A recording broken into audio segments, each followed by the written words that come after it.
அதுதான் தீட்சிதர் எடுக்கிறார்.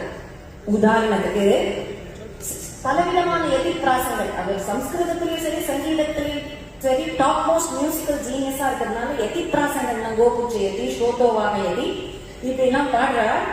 அதுல ஒரு ஒரு லெட்டரையும் வச்சுட்டு அதுக்கு மீனிங் கொடுத்து, உதாரணத்துக்கு ராஜ